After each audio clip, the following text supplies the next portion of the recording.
Hi, good morning. It's Cathy Missildine-Martin with Profitability Through Human Capital blog. And today I thought I'd try something a little different using a vlog, a video log, rather than my usual written blog. So today's topic is benchmarking, and I'd like to talk about two areas within benchmarking. One is what is kind of the latest research going on with SHRM National and talk about what they're doing in this area. And then second is my own thoughts on how I think benchmarking is used and when it is appropriate. So first off, there was a great article on the topic of benchmarking in the April 2010 HR magazine.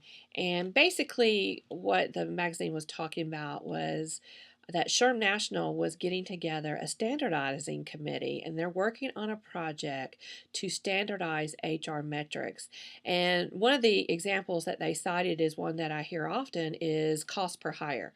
So many companies calculate that metric differently. It's really hard to benchmark, even if we wanted to benchmark that, because, for example, some companies may just use the obvious expenses associated with cost per hire, like recruiting fees, ad fees, travel, things of that nature.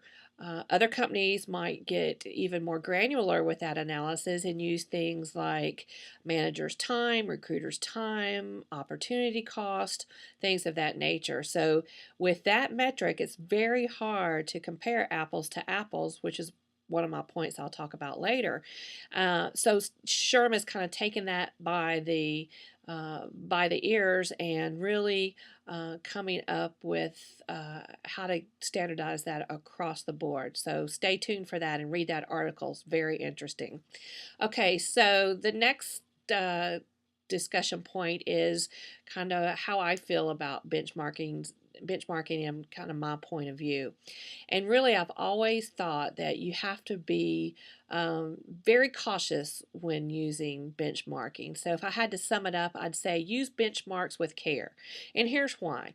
I alluded to the apples to apples because you really have to understand what that metric consists of and how it was calculated and how the data was analyzed. So not only do you have to be careful with apples to apples, you have to understand the data behind the data to make sure that you're using valid comparisons.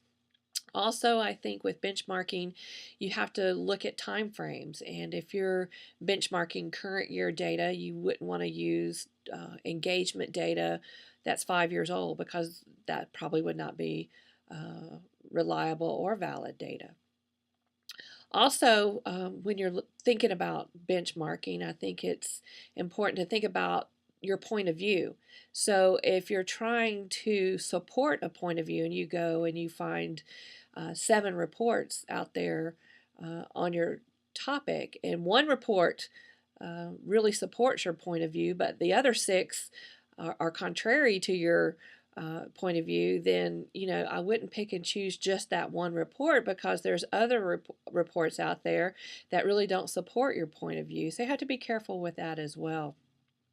And then one issue that I find is when I talk about HR metrics that matter, we have a 7-step process. The first step in the process of getting to the metrics that matter to your organization is you have to start at the top with strategy. So if you're starting with your strategy, automatically you're not going to have the same metrics as your competitor or your other colleagues. I mean, there's going to be some that are the same and that are universal. We know those: cost per hire, turnover, days to fill, things like that, that are the usual suspects in HR. But others that you'll have that are different, that are the ones that are tied to your strategy, whether it's to increase revenue, market share, profitability, whatever it is. So I will leave you with a question that I hope you'll comment on at the end of this video log, which is benchmarking to me uses a lot of median scores, average scores. So do you want to be average, benchmark yourself against average scores, or do you want to be high performing? Thank you so much for your time, and I'll talk to you soon.